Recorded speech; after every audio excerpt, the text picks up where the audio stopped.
It's real.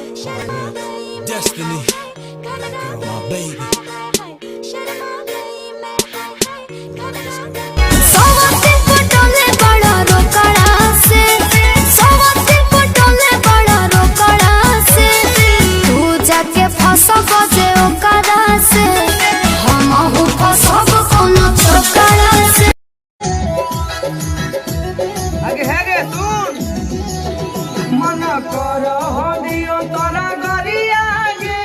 घोटा पड़ी पाला ना कोइल जाता हाला डंग ढाले के बहाना कोइलो भारी घोटाला लगता कि केस हाई कोर्ट में गईल रंगवा बेटी से सड़क के पेटी कोर्ट में गईल है।